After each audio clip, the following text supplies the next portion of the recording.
Shalom bro dan sis yang terkasih dalam Tuhan Yesus Kristus. Salam sukacita. Hari ini Selasa 25 Januari 2022 bersama dengan saya Ita akan membawakan renungan yang saya beri judul Perjumpaan Pribadi yang Mengubah Hidup. Hari ini juga bertepatan dengan pesta bertobatnya Santo Paulus Rasul. Bacaan hari ini diambil dari Markus bab 16 ayat 15 sampai dengan 18. Lalu ia berkata kepada mereka, "Pergilah ke seluruh dunia, beritakanlah Injil kepada segala makhluk. Siapa yang percaya akan dibaptis, akan diselamatkan. Tetapi siapa yang tidak percaya akan dihukum. Tanda-tanda ini akan menyertai orang-orang yang percaya. Mereka akan mengusir setan-setan demi namaku. Mereka akan berbicara dalam bahasa-bahasa yang baru bagi mereka. Mereka akan memegang ular, dan sekalipun mereka minum racun maut, mereka tidak akan mendapat celaka. Mereka akan meletakkan tangannya atas orang sakit, dan orang itu akan sembuh. Demikianlah Injil Tuhan. Terpujilah Kristus." Bro dan sis, kita semua dipanggil untuk menjalankan amanat agungnya, mewartakan karya keselamatannya di tengah dunia.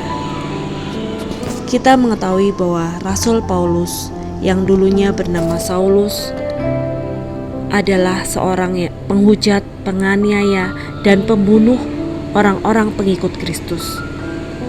Namun peristiwa cahaya di kota Damsyik telah mengubah hidupnya.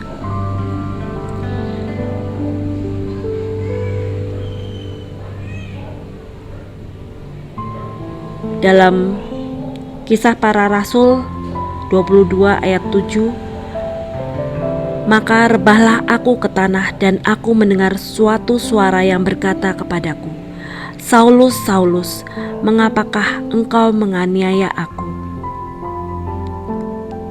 Jawabku, 'Siapakah engkau Tuhan?' Katanya, 'Akulah Yesus, orang Nazaret yang kau aniaya itu.' Dia yang dulunya menyangkal Tuhan menjadi seorang yang mengasihi Allah. Bahkan dalam kitab suci, tulisan Paulus, dia menulis sangat banyak. Paulus mengalami perjumpaan pribadi, mengalami sendiri kasih Allah yang tak berkesudahan, yang membuka mata hatinya, sehingga ia menjadi manusia yang baru. Sehingga Paulus merasakan ia berharga di mata Allah. Bro dan sis, saya menyadari kelemahan saya. Dulu saya orang yang pemarah, tidak sabar, mau menang sendiri, merasa paling benar, dan banyak lagi. Saya adalah orang yang berdosa. Tapi setelah mengalami dan merasakan cinta Allah yang sungguh besar, Maha Rahim dan Maha Murah, saya diubah menjadi manusia yang baru, menjadi lebih empati, mau mendengarkan dan tidak menghakimi sesama.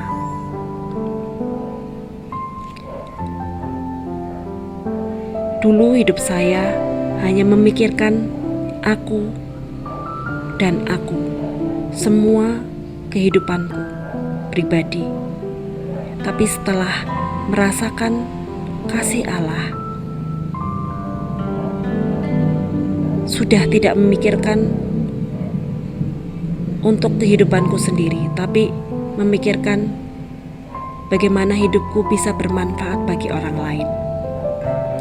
Seperti Paulus, kita semua dipanggil untuk bekerja segiat-giatnya, mewartakan Injil ke seluruh dunia kepada segala makhluk, kapan dan dimanapun kita berada. Bro dan sis, sudahkah hidup kita menjadi tanda dan kehadiran Allah melalui perilaku dan kesaksian hidup kita yang mampu menembus hati orang-orang yang ada di sekeliling kita? Atau hidup kita masih menjadi batu sandungan bagi orang lain untuk mengenal kasih-Nya. Marilah kita berdoa. Allah yang penuh kasih, Engkau sendiri yang telah memilih kami menjadi orang-orang pilihan-Mu, yang terus berproses dalam pertobatan yang sejati. Murnikanlah kami untuk terus menjadi saksi-Mu di dunia ini. Demi Kristus Tuhan dan pengantara kami. Amin. Salam sukacita, berkah dalam.